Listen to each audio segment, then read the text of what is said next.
All right, good evening, everyone. Good evening, good afternoon, good morning, depending on which location you are calling from.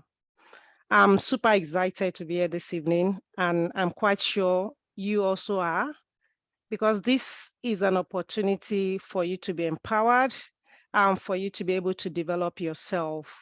So, and I'm quite sure that the time is not going to be a wasted one. So thank you so much once again. Tonight, we are going to be listening to tips to crush your next job interview. I got to know that job interview is a very, very important step in our career, because without job interview, most times you don't get to get employed. So it's just one of the important steps that that it is a compulsory step, I would say, for you to get employed almost everywhere, every organization. And for you to be able to surmount that particular hurdle, you need to be very good at it. And Ari will be kind enough to share some tips that will be useful for us to be able to crush our next job interview. Part of the things Ari will be sharing will include how to be able to speak confidently and effectively in our job interviews, and how to be able to replace the imposter syndrome, which is very, very common, with confidence, and how we'll be able to rise to new heights in our career. And I will say one thing about Harry. Harry is a down-to-earth person. I would say he's a born teacher. And I am fortunate to have been mentored and tutored by Harry as a business analyst. And that gives me much assurance that your time tonight is not going to be wasted. You're going to get a good value for your time tonight. So while we're going to continue with the session, kindly drop your location, the location from which you are joining us from tonight. Kindly drop that in the chat so that we can meet and we can connect as we continue with the session tonight. So I'm going to talk a bit about NineTech Consulting. NineTech Consulting is into training, coaching and mentoring, resume review, mock interviews, webinars, internship opportunities. And I'm quite sure that we will have one or two people in this gathering that must have passed through Ari's training. And I'm sure they will tell you what value they have been able to gain from the training of Ari. So without much ado, I'm going to hand over to Harry. But before that, let's quickly go through the quick housekeeping. So the webinar should run for about 1 hour. It is important that we remain muted. And if you so desire, have your video turned off throughout the presentation to avoid distraction. And in case you have any question, kindly post your questions in the main chat. We will read this question to the presenter when it's time for question and answer. And Ari will be able to answer any of our questions by the end of the session today. So without much ado, I'm going to hand over to Ari Madusha to take us on from here. Over to you, Ari. Thank you. Thank you so much, Kemi. Thank you for that introduction. And I don't want to waste our time today. I'll be moving straight to the point. And what I'll be doing is just sharing tips on how to crush your next job interview. But before I do that, let me do a quick introduction of myself. And there are so many things to say about me, but I'll just narrow it down to this.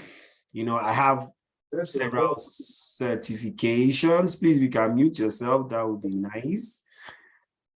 I have several certifications, you know, in different domains. As at the time I prepared this, I have over 15 years, but right now I think that should be going to over 18 years of experience. in various domains. And I'm an electrical engineer. I have an MBA, I have certifications, and I started NITEC Consulting. And like Kemi said, we do training, we do consulting for small and medium scale enterprises, but we also train people in business analysis, project management, product management, cloud services. And I'll be talking about one of our trainings that is starting in the next 1.5 weeks or about 2 weeks. And we'll delve deeper into that. It's just about business analysis. But let's continue and we'll talk about that later. So job interviews, I know a bulk of us have attended job interviews, if not all of us. And I'm always also aware that in job interviews, there's a lot of nerves. You know, I came to Canada and my first, second, third interviews, I just couldn't nail those interviews because of a lot of nerves. And I have also interviewed people and I've also been interviewed. So I've interviewed people in organizations that I've worked in. And I can always tell you that, I can always say that in the first 10 minutes of talking to a candidate, I know exactly if this is the right person or if this is not the right person, because somehow in that first 10 minutes, you are able to stand out, you know, and that's why one of my tips will be on, there's a particular question that usually comes at the first of an interview. It is the best opportunity you have to put your best foot forward, you know, because in interview, you don't have all the time in the world. So you need to stand out. You need to stand out in the first 10 minutes. You need to stand out because experienced interviewers can fish out those that know what they are saying from those that do not. And the thing about interviews is that when most people go into interviews, they go with the wrong mindset.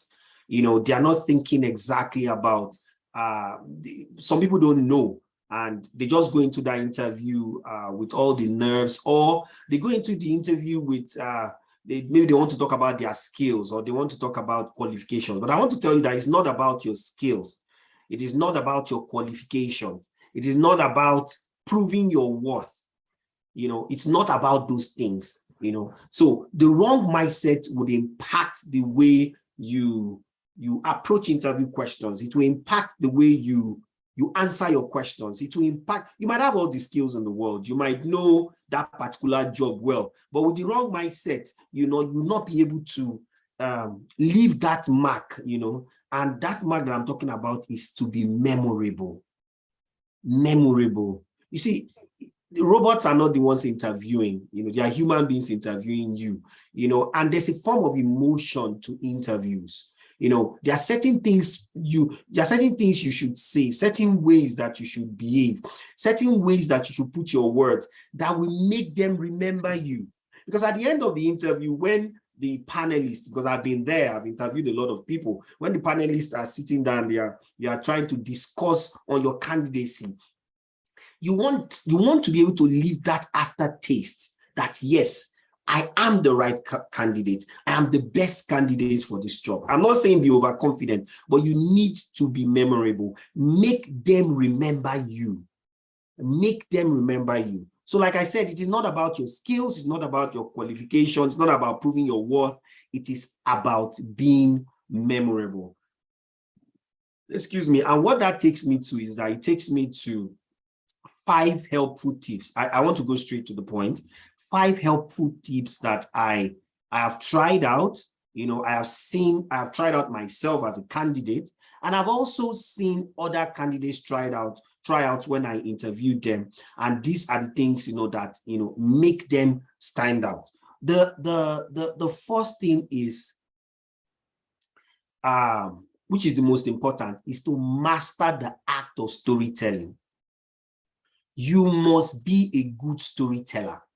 If you're going for an interview, you must learn how to tell a story. This is first because it is the most important. You will be remembered for telling your story in an interesting and relatable way. Now, note those words, interesting and relatable way. You know, you can go there and you can answer questions, but if your story is not interesting, if it doesn't have that bite, you know, it's like watching a movie and from the first 5 minutes of the movie, you're already bored. So you must avoid, you know, that, you must avoid that tendency to ramble. You must avoid that tendency to bore people. But you see, there's a science around storytelling. There's a way to tell a good story. And why is storytelling important? Everyone talks about their experience, but few people can communicate that experience in a memorable way. And that's why storytelling is interesting. If you improve this one thing, you would outperform about 80% of your competition. You would outperform about 80% of the competition. Now, let's look at a typical story.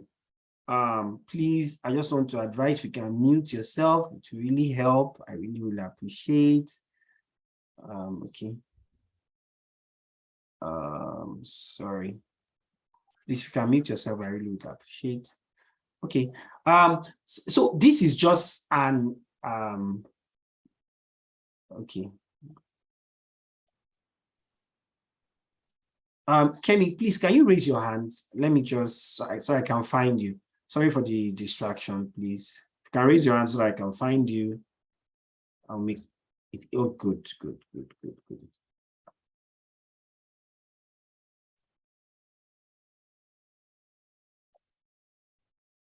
Okay, great. Can you still see my screen? Can anybody let me know if they see my screen? I no longer see your screen. Oh, you can no longer see my screen. Okay. Can no longer see my screen. Kemi, can you give me sharing rights? I think okay, good. Let me share again. Nice. Can you see my screen now? Yes, we can. Nice. So this is a typical story, you know, and I just took it from one of those fairy tales, you know. It says, once upon a time, in a land far, far away, there lived a boy who was enjoying his youth, and the boy lived in a town surrounded by ghosts and forests. He was a woodcutter, so during the day, he would go to the wood with his father and help him chop down trees.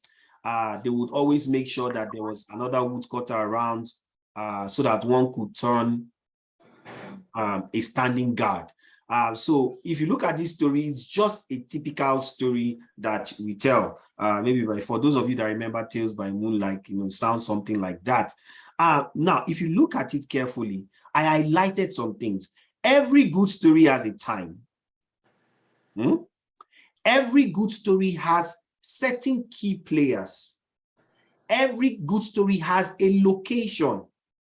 So when you are telling your story during the interview, you need to be cognizant of these three things: key players, the time that particular scenario happened, and the location, you know, between that particular scenario happened. Another thing that you need to do, you need to be able to talk about value, but I'll come to that. So I'm just saying this to tell you that even in the typical stories you hear, you can pick one or two things from there. The next thing that you need to note is something in telling your story, something that they call the STAR methodology. Now, I'm not going to bore you with this because I'm sure everybody knows it. For those that have not heard about it, it's called, it's just a way to narrate a scenario. So it's called the situation, the task, the action, and the result. So what that means is that the situation describes, so let's say somebody asks you a question to say, explain to me what you would have done if so thing had happened, you know. So you first of all, you tell them the situation, describe, you know, what took place, you know, who is involved, which is you, I guess, and tell them what the problem is, you know, what's the situation. Maybe, for instance, there were regulatory demands. You know, maybe there was regulatory sanction that was going to come on your organization, or maybe your organization wanted to go quick to the market, you know, to take advantage, you know, to overcome something that the competition is trying to do. So narrate the situation. The next thing to do is to talk about the task. What did you do? What happened next? and explain the task that is needed to complete or resolve the challenge. Then the third thing you do, which is the action, tell us what you did. Give details about you did this. I did this, I engaged this stakeholder, I spoke to this stakeholder, I got this result, I documented this, I shared this with the stakeholder, I validated my requirements. If you're talking as a business analyst, I validated my requirements and I submitted that to the developers, or just give the details of what you did. Then the last thing is to explain the outcome. What is the result? You know, as much as I like the STAR methodology, you know, there's another methodology that I prefer. You know, you can use the STAR methodology. I don't have a problem with using the STAR, but I prefer the SPARK method. And what is it about the SPARK method? The SPARK method means situation, the same kind of situation in the STAR methodology, pressure point, the action you took, the results, and the knowledge learned. So if you look at this and you compare it to the STAR, you find out that we have two new things, the pressure point and the knowledge gained or the knowledge learned. Now, the question is, Harry, what is the pressure point? The pressure point is you taking advantage of a great opportunity. You know, you taking advantage, it could be, maybe there's a complexity, maybe there's a regulatory fine that your organization will be subjected to if that particular project is not completed on time. Maybe there's a tight deadline. Maybe the CEO has given a deadline that this project must be completed at so time, or maybe you will lose customer confidence. It's more interesting. Your pressure point is what makes your, if I talk like a Nigerian, the pressure point is what makes your story sweet. Your pressure point is what makes you a hero. Remember, I talked about you must learn to tell stories. Most fairy tale stories have a villain. They have a monster. Now, if you notice in those stories about the monster and Cinderella and all that, the bigger the monster, you know, the more impressive the prince. So you have to make them understand your pressure point. You have to emphasize your pressure point. There were deadlines. You will lose customer confidence. Depending on what the situation, you need speed to market, regulatory fines, tight deadlines. You know, by the time you explain this, by the time you narrate this, then the interviewer is waiting to listen that, oh, wow. So you actually would have had regulatory fines. So what did he do? How, you know, they are interested, they are waiting.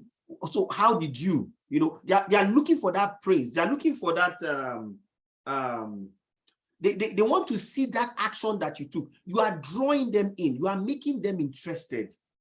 You know, and that is why the pressure point is key for every single scenario that you give.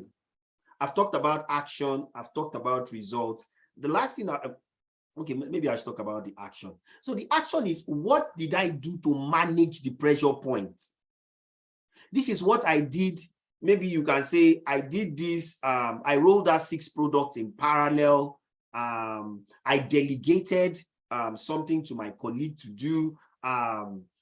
This is how I dealt with team dynamics, you know, of a new team. I ensured I stayed within timeline. I set clear milestones. I conducted early reviews. So what are the actions that you took, you know, to help you to surmount the pressure point? Now, remember, the bigger the monster, the more impressive the hero. So make your pressure point, which is the monster, you know, emphasize it, let them see it. Let them understand what you were going through, what the organization was going through. Then tell them the action that you took to surmount that pressure point. Now you might say, oh, but Harry, this thing it sounds so complex. It's not complex. It is practice, practice, practice. The next thing is results. And remember, your results must be quantifiable. What did you achieve? We were able to improve customer confidence from a 2/10 to a 5/10 or to a 6/10. We're able to improve profit by 60%. Make sure that your result is quantifiable. And I'll just quickly add the extra thing to say that make sure that all your stories are written down. Write them down. Write them down. As you write them down and read it to yourself, you will say, oh, this story is not interesting enough. There's something wrong with my pressure point, and you can share with your friends. You can send me an email, and we can talk about the pressure points. We can talk about some of your stories and find a way to let you bring the value that you offered in that project. And the last thing is the knowledge or the insight that you gave, the insight that you got, I mean. So there was a situation, there was a pressure point that would have sank your organization. You performed some actions, you got a result, and I learned something. So I would say, I learned that when you are, I'm just giving an example. I learned that when you are under tight deadlines, instead of decreasing your meetings, you should increase the frequency of your meetings, because you cannot afford slip-ups or mistakes. I prefer frequent meetings in this particular situation of deadlines. Or you could say during the launch meetings, it was critical that we not only tell people what we are aiming for, but we tell people what we are trying to avoid. So tell them the knowledge that you gained. It makes the interviewer realize that even for this example that you are giving, there's something that you learned from it. It makes your story a lot more engaging.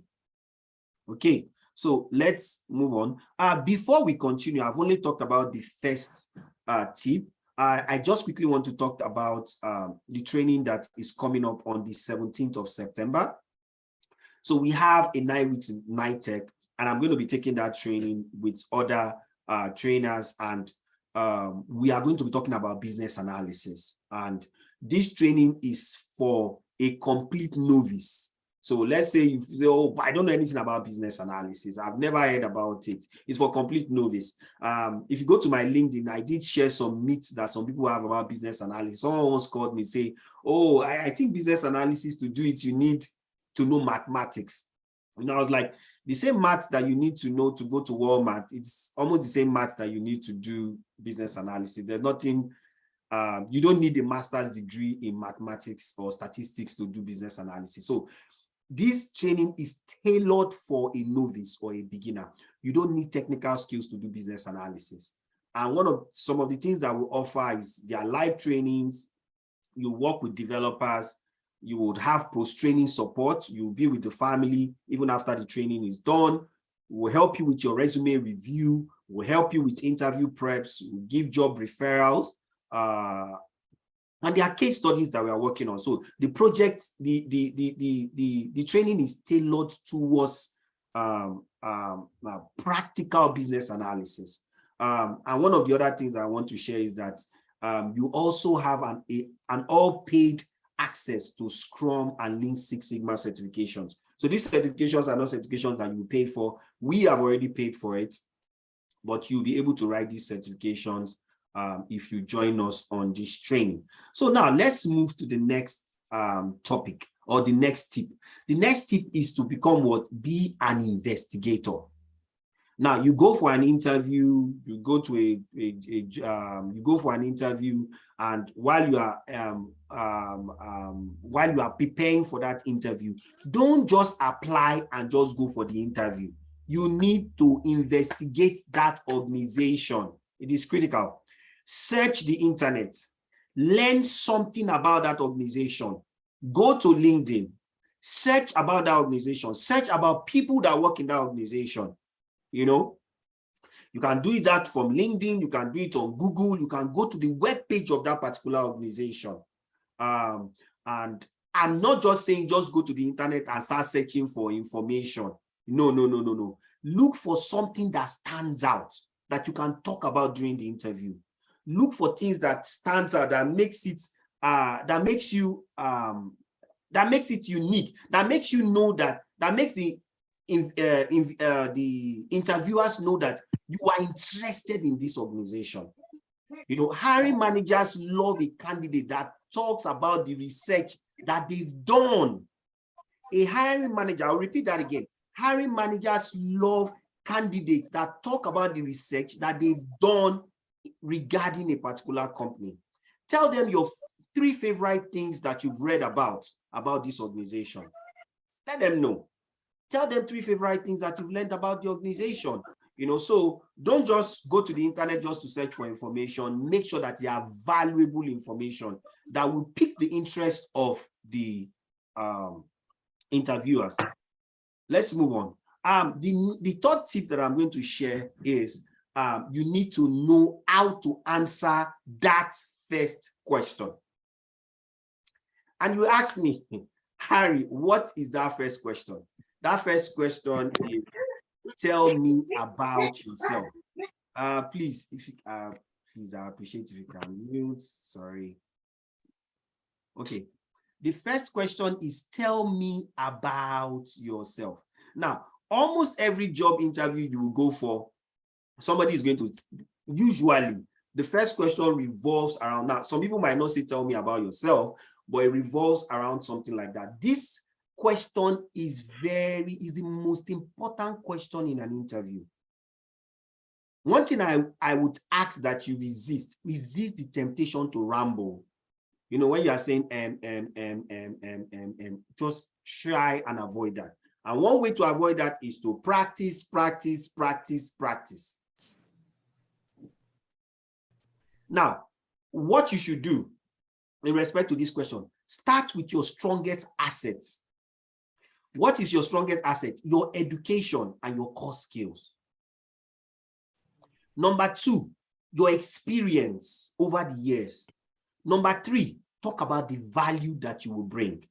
So they are going to ask you, Harry, thank you for attending this job interview. Please tell me about yourself, or tell me why you are the best candidate. They always phrase that question in different ways. Don't wonder.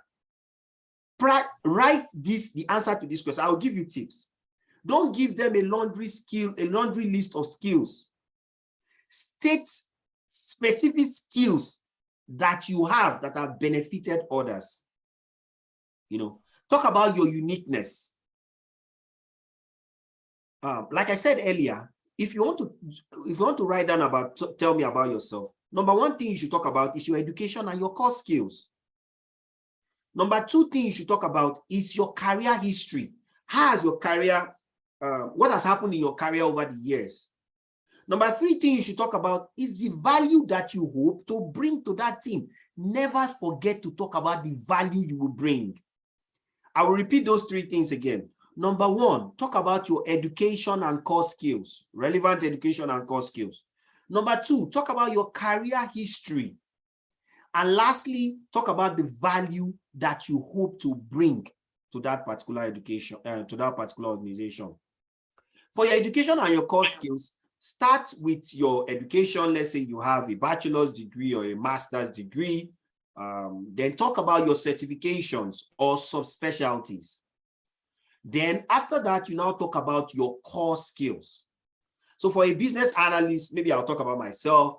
I have a bachelor's degree in engineering and a master's degree in business administration, and I carry several certifications like the Certified Business Analysis Professional, the TOGAF certification in enterprise architecture, ITIL certifications in service management, and the COBIT certification in IT governance. My core skills are in requirements elicitation, requirements documentation. I conduct different kinds of tests, and blah, blah, blah. So I just gave you the education and core skills for myself, talking as a business analyst now. So talk about your education and core skills. The next thing, talk about how your career has unfolded over the years, and let me give an example of that. Start with your industry and your sector.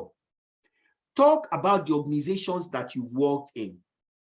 Talk about the roles and the value that you delivered. For instance, I worked as a service desk engineer, and in this role, I provided first and second line support to over 3,000 users. Some of you have worked in the call center, and you think that working in the call center, is not something prestigious. But my dear, there's something you can get from that. Providing support to 3,000 people is not a joke. It shows that you are resilient. It shows that you are customer-centric. There's a lot you can get from there. But if you look at the way I phrased it, I've worked as a service desk engineer where I provided first and second line support to over 3,000 users. End it with the value that you brought. If you notice in that one sentence, I didn't ramble. I didn't keep saying no, straight to the point. But do you know why I can do that? Because I've written it down and I've been able to isolate that for this block of job, or for this block, or for this time that I worked in this company, I can summarize what I did in this one sentence. I worked as a service desk engineer and I provided support, first and second line support to over 3,000 users. Another one could be, I worked as a change analyst. And in this role, I ensured that solutions were transitioned to production without any defects. It is still one sentence, but you can see that at the end, I showed you the value. I transitioned solutions or products to production without defects. So talk about the industry, talk about the organization, and talk about the role and the value that you delivered. The last thing is to talk about the value that you are bringing to that organization. What is your professional differentiator? What skills do you have? What skills have you picked up over the years? What are your personal traits? Traits like attention to detail. I love what I do. Ability to motivate your team. My methodical thinking. Don't forget, talk about that value. What differentiates you? I'll give an example. I would say this is just an example. Based on my years of experience and based on the kind of stakeholders that I work with, I think I'm quite confident to work with any stakeholder or with any project that you assign to me. My colleagues will say I'm a good team player because I look for ways for them to excel in what they do. My clients will say that I have excellent interpersonal and communication skills, with which I elicit requirements from them, document those requirements, and get approval from those requirements. So I just gave you an example. And if you notice the way I talk, I'm talking confidently because I know what I'm saying. Part of it is because I've practiced and practiced and practiced, and this is me. So if I'm coming to your organization and I work with your clients, they are going to see me as someone that has interpersonal skills. So I'm referring to what my client said. I'm referring to what my colleagues said. And I can also refer to what I think about myself. And these are the things, these are the values that I'm going to bring to your organization. One thing that I didn't note down is, for me, usually, I heard that from an HR professional called Marcus. I can't remember his name. Excellent guy. And he said, he taught me this, and this is how I talk in my interview. So when you ask me, tell me about yourself. I think I'm going to talk about myself from three main perspectives. One, I'm going to talk about my education and core skills. Secondly, I'm going to talk about how my career has unfolded over the years. And lastly, I'm going to talk about the value that I hope to bring to this role. And then I start. Firstly, blah, blah, blah. Secondly, blah, blah, blah. So I usually start that way. And the question you ask, Harry, why three? Why three main perspectives? Because it's easy for the human mind to, contain three, not 5, 10, 4, 15. It's easy for the human mind to just contain 3. Another thing, immediately you say 3, I want to talk about myself from 3 main perspectives. You make people salivate. Oh, 3 main perspectives. I've not heard that before. Okay, let me hear the first one. Let me hear the second one. Let me hear the third one. Because in interview, it's about being memorable. It's about being memorable. You need to leave a good aftertaste. Now, these guys will be like, wow, I've not heard anyone talk like that. And I like his answers. They are so straight to the point. This guy prepared for this interview. And one quick thing now before I go to the next let me just go to the next slide. Avoid cliches. Avoid cliches. What's a cliche? It's an idea which has been overused to the point that it loses its original meaning. And what are popular cliches in interviews? I am hardworking. I am a team player. I am analytical. I have critical thinking skills. I have clear communication. all those, I'm a good team player, I have attention to detail. These are boring. They are not unique. Avoid those cliches. Say exactly what you mean. I am unique. I am different. And if you must use these cliches, make sure that you mention the context in which you are using them. For instance, I believe I'm an analytical thinker, meaning that I see things clearly. I believe that I'm a critical thinker, meaning that I am someone that can separate what is important from what is not. I am a clear communicator, meaning that I am good at communicating to non-technical audience. I'm a good leader, meaning that I look for ways to develop my team. I am a good team player, meaning that I look for ways to set my teammates up for success. So if somebody comes and says, I'm a good team player, and another person comes and says, I am a good team player, meaning that, explaining the context in which they mean that particular stuff, it differentiates you. They will remember you. Remember, the first point I gave was not the first point, one of the first things I said, be memorable. Be memorable. So as much as you are telling your stories, as much as you are answering that first question, avoid using cliches. And if you must use them, please explain the context in which you are using those cliches. Okay, I think I need to speed up a bit. The fourth thing is to ask killer questions. What do I mean by that? At the end of the interview, you'll be asked, usually you are asked, do you have any question? This is not the time to just say, you know what, I don't have any question. No. This is the time to show interest. This is the time to show that you research the organization. This is the time to show that you are interested, that you prepared for this interview.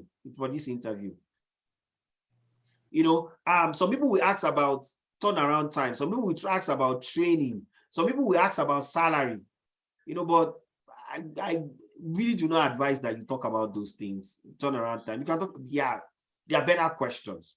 A question that you could ask is, I would like to know, what are the biggest challenges facing this team today? Because every team has its challenges. What are the biggest issues facing this team today? Another question you could ask is that, what does greatness look like in this role? What does it mean to be great in this role? Because remember, usually you'll be talking to the recruiting manager or the hiring manager. So they have an idea of what excellence means in that team. And it will be a good time to ask, because if they were not prepared, they will be like, oh, wow, I didn't think about that, and they will give you an answer. Remember what I said, be memorable for the right things. Be memorable. So I said be memorable, but let me just add, be memorable for the right things. Another question you could ask is, I will just move to the next one. So the last one gets them to talk about themselves. Let them talk about themselves. Let them think. So it's not just them interviewing you. It is now you interviewing them. But of course, don't do it with any form of arrogance. Do it with all respect. So let them talk about themselves, but let them remember you. Make them remember you. And how do you do that? Make sure that you are deliberate. Make sure that you prepare. Make sure that you plan. Like I said, master your story. Let me just go through it again. Master your story. The next thing is to be an investigator. Research that organization. The next thing is to answer that first question well. And what is that question? Tell me about yourself. I'll quickly give, for that number 3, I forgot to say, I have a couple of friends over the years that we use this method, to answer that question, tell me about yourself. And one of them went for an interview, and when he got to that interview, he just spoke, he just said, he used that same, I want to talk about myself from 3 main perspectives, and he spoke. And after speaking, he noticed that one of the people interviewing left the room. So it was kind of down and sad. I'm like, oh, I must have messed up, or I didn't say it well or something. Unfortunately for him, or fortunately, it was even the hiring manager. She left. But for some reason, they gave him the job. And when he got into the job, he had to ask the manager that, sorry, when you interviewed me, why did you leave? Just after my first question. And the manager said, I'd never heard anybody answer that question that way. I like the answer you gave. I loved your confidence. I loved how unique it was. And I made up my mind that I was going to give you the job, and nothing would have changed my mind. So, and I had other commitments. So I made up my mind and I was going to leave, and the person left the interview and he got the job. So that's just to emphasize to you is that always put your best foot forward. And your best foot forward is answering that question. Tell me about yourself. Answer it in a memorable, unique way. And the way to do that is to plan for it. And I've given you examples of how you can do that. The last thing that I want to talk about is speak with passion. So you've heard me talk. I don't know if you can see my video. You will see me gesticulate. The reason why I'm gesticulating is because I'm passionate about what I'm talking about. I love what I'm talking about. I love business analysis. I love helping people. I love explaining some of these interview tips. I love just helping people to stabilize themselves as immigrants when they come to Canada or when they go to other nations or wherever you are. So, but one thing that my gesticulation does is that, one, it helps you see that I'm passionate. Two, it helps me dissipate my nerves. So if I was nervous, it helps me dissipate it. Three, people watching me, because I'm gesticulating, they look at my hand. So it takes a little bit of distraction away, So it does a lot of things. Be passionate, speak passionately about, don't talk like everybody, everybody wants more money, promotion, opportunity. I know.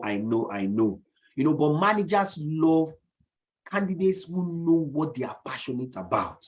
So tell them something about this position that aligns with your passion. What is about this job that aligns with my passion? What is it about this organization and their goal and their direction that aligns with me? Maybe one of their strategic goals is innovation, and you are somebody that likes innovating. Or maybe you are a problem solver. So what is it about this organization that aligns with your own personal goal, that aligns with your own passion? When you say this, it sends the message that you will work hard because you love what you are doing. People see that you love what you are doing, and you will give it your best. So those are the 5 points. I know in these 5 points, I've said a lot of things, but those are the 5 points that I really, really wanted to emphasize. There are a lot of other things. And for those that, you have gone to an interview and you didn't get that answer that you want and you got discouraged, I want to tell you it's all about perspective. You don't have to get discouraged. Everybody has gotten a no one time or the other.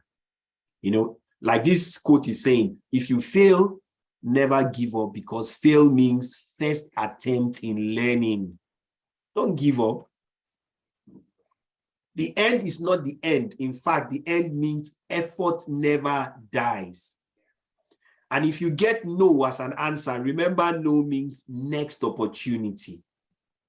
It is about perspectives. Change your mindset. So you go for an interview and it didn't work out. What should you do? When you get back home, write down as many questions that you can remember that you were asked. Write down the answers that you gave and look at those answers again. You can share those answers. You can share with me. You can call other mentors. You can share with your friends. How does this answer sound to you? That is the best way to make that's a very good way to make the best out of when an employer tells you that, oh no, we are not interested. Find a way to improve. And it has happened to me. I've gone to interviews in Canada here and I said one or two things, and things that I can't even repeat right now because they just don't sound so good. But when you are nervous, sometimes you just say things, especially when you don't plan properly. And I got back, I rehearsed, I saw that, I shouldn't have said it this way. And I was able to, I have a book. That book is my storybook for interviews. I said, be a good storyteller. It's my storybook for my interviews. And I have about like 15 stories there now. 15 stories, and those stories talk about different perspectives of my job. And if I do a project, I write it down there, short, straight to the point, and just remember, don't give up. It's all about perspective. The path to success and happiness is full of fails, ends, and no's. It gets much easier when you start seeing these as opportunities to learn and to grow. So I think I am done with the presentation today, and I don't know if there are any questions by anyone that you'd like me to answer. Oh, I wasn't looking at the screen. So somebody said, please show your last screen again. Okay. Do you mean this screen or this one? I don't know. Yes, I think it's this one. This one, okay. Yeah. Kemi, are there any questions for me to answer? Yeah, I do see not so much question. The first one is, they would like to know if this recording will be made available to them after the session.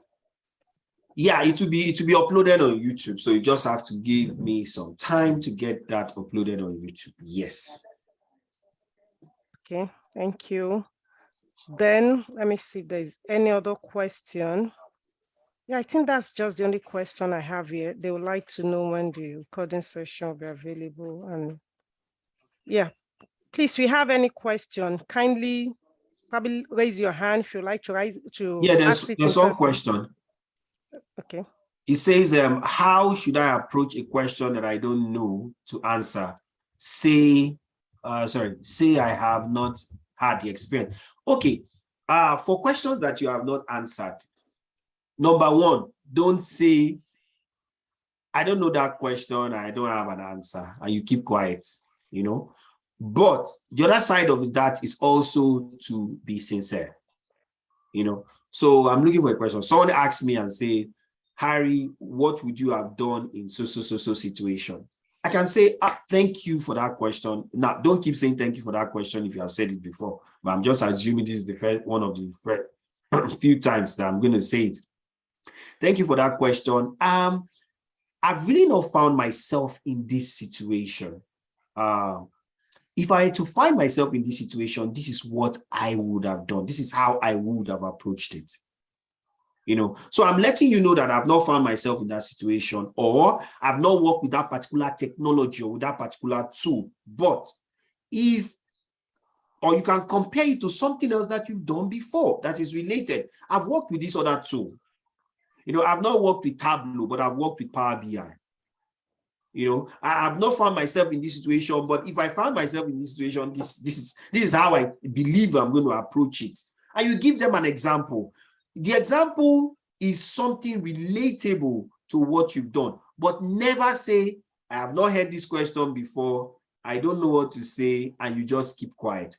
Relate it to something. If you cannot relate it to something, then put yourself in the position, put yourself in the shoes of that person that would have done that thing and tell them how you would have acted, and I think this would work. It has worked for me anyway. Tony, I hope that answer helps. It does. Thank you very much. Awesome. If you have a question, Lola, yes, Lola. Harry, please, can you just throw more light or differentiate there is this STAR approach and the SPARK approach that you spoke about. In the SPARK approach, the situation and the other pointer area that you mentioned, the pressure point. Yes. I was thinking about the situation and the pressure point, it seems they are both the same. They are both problem situations, or they are both conditions that you need to talk about. I just think it's more, the two are the same. Pressure point is a problem, and likewise, situation also is a problem that how you solve the problem, or how you bring a solution to this pressure point. So can you just help to differentiate it? Situation and pressure point. Yes. So, yeah, thank you, Lola. So the situation is, like you said, the challenge that your organization went through, or what the project is about. The pressure point is an emphasis on the implication of not completing that project. So the situation is just talking about, this is where we are as an organization. The pressure point is like you are using a telescope to blow out or to emphasize on the implication of not achieving that particular goal, of achieving the goal of that particular project. So we were working on a project where we had to carry out an investigation based on a request by the regulatory body. That's the situation. And this had to be done in 6 months. Then I go to the pressure point. In the pressure point, I now emphasize the regulatory sanction. So let's say that regulatory sanction, we are going to have like 40 billion sanction, like, let me not talk about that. 40 billion that is going to, our organization is going to be sanctioned, or the license of the organization is going to be taken away. So the first one talks about it in a broad general way. The second one is a focus on the implication of not achieving that particular project. It could be financial loss. It could be a profit, a huge profit that the organization is going to gain. It could be loss of customer confidence. So the pressure point is just an emphasis on something that you mentioned in passing in the situation. So that is the pressure point is in the situation, but in the pressure point, you blow it up. You let them see what you are talking about. You let them see that if we don't achieve this goal, or if we don't fulfill this project, this is what is going to happen to the organization. I hope that helps, Lola. Very, very well. Thank you very much. Very, very well. Thank you. Because it's easy. It's very easy to just talk. You just say the situation and you just move on. But it's not a good act of storytelling. It will make. Sorry, I don't know if we are all Nigerian, but it will make your story sweet. Is that sweetness? It's just like a consequence of a situation. What could be a consequence of a situation? Exactly. Yeah. That's the pressure point. Exactly. Okay. Let me check again. How can someone make a story when? Oh, yeah. You say, how can you make a story when you don't have experience? See, if you are talking about business analysis, as long as you have worked before as a professional, you have a story. And if you go to my LinkedIn, that's one of the myths that I try to debunk about business analysis. People feel that as long as I've not carried that title, business analyst, it means that I don't have any business analysis experience. Business analysis is a mindset. It is a way of thinking. It's a profession, but it is more than a profession. And that's why I tell people that even the medical doctor practices business analysis. And in simple language, what is business analysis? Business analysis is understanding needs or problems and finding solutions to that problem. If you go to the doctor and you say, oh, my leg is paining me. Okay. Kemi, thank you. My time is almost up. If you go to the doctor and you say, oh, I'm having pains, that is a problem. What does the doctor do? The doctor begins to ask you questions. Now, that asking you questions is what? Analysis. That's the analysis that BAs do. But just that BAs have their own special jargons for explaining all these things. So, as a professional, even as a house husband, when I mean house husband, I mean taking care of the children at home and all that, you do some form of business analysis, because your children come to you with issues or challenges and you try to solve those problems. In your organization, even as a call center agent, people call you every day with issues. As a service desk analyst, people call you every day with issues and you provide solutions to this problem. I can tell you, in your organization that you're working with, in the last 1 month, someone has brought a problem for you to solve, or at least come to you for some form of clarification. So, who asked that question again? Sorry. Yeah, Dari. And that is why I advise people, I know I'm the one taking the training. If you come to our training, we will help you identify in your line of work those things that you have done that are business analysis tasks that you are not aware of. We will help you identify those things, because I don't believe in people changing their resume. No, you don't have to. All you have to do is target your resume. Lastly, I'll talk about something. I went for a job interview when I just came into Canada. Okay, I went for a job interview. My time is up, so it's that's a difficult one. Okay, Kemi, I think I would hand over to you for now on this. I'm tempted to talk about my experience and that interview I went for, but I don't want to, because people are connecting from Nigeria, so I let's be time conscious. Kenny, thank you for that. Oh, Tony is saying, please go on. Yeah, we would have loved to continue with this, but apparently today is Monday. People will be going to work tomorrow. So we really want to respect people's time. That's very, very important. Yeah, so if you want to hear more of this, connect with Ari. And Ari, if you don't mind sharing your link, that's your contact, the NINTEC email address, and how they can reach you.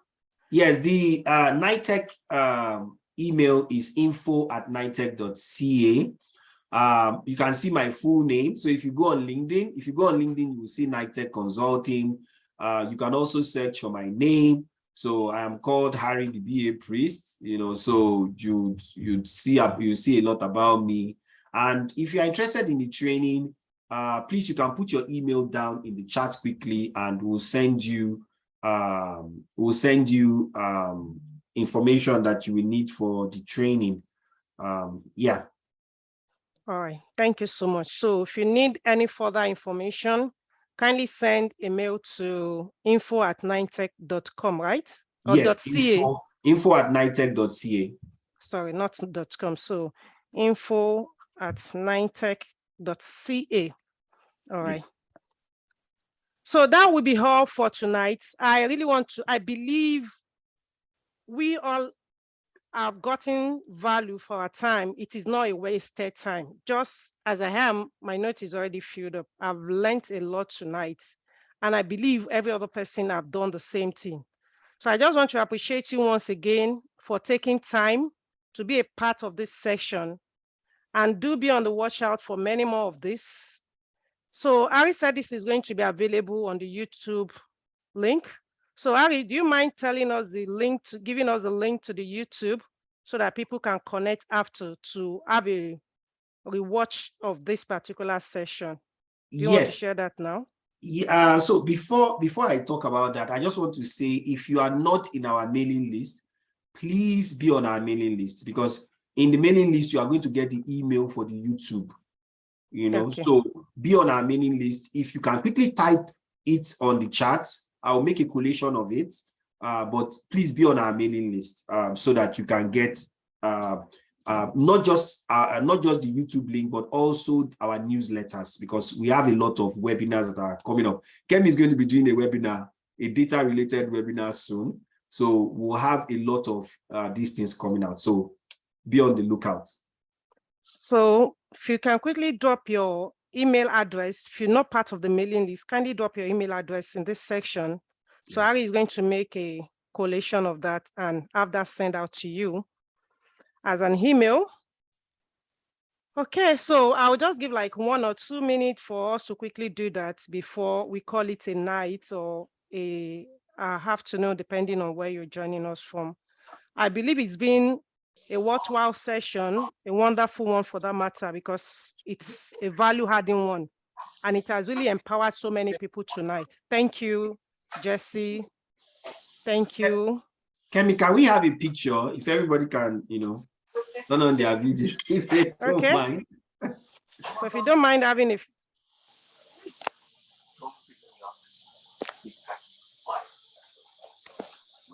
if you are not too shy, if you can turn on your video, that would be nice. If you are not too shy, we just it will be a very fast picture that we'll take and we'll say bye. And don't forget to ask for your email or put your email. Oh, James, you are here. Wow. Good to see you. Good to see you. I was it was my number 49/50. Oh, wow. But now I'm 50. Is that the result of your last certification or what? No, that was actually during citizenship ceremony. Nice. Yeah. Okay, if you can turn on your video, let's quickly take a picture and, we'll call it a day before we go. For those that are putting on their makeup, you have a few more minutes. I can't turn my camera on due to scattered hair and face. Oh. Okay. Fine. Thanks, Victor. Thanks, Owasi. So, you know what? I'm going to count to 5 and we'll take that picture. Oh, Elizabeth, how you doing? Wow. Hello, Harry. Good to see Hi. you. Good to see I you. see you again. Yes. Okay, so let's take the picture quickly. 1. Okay, 2, 3, 4. Okay, that's good. Thank you so much, everybody. Thank you. And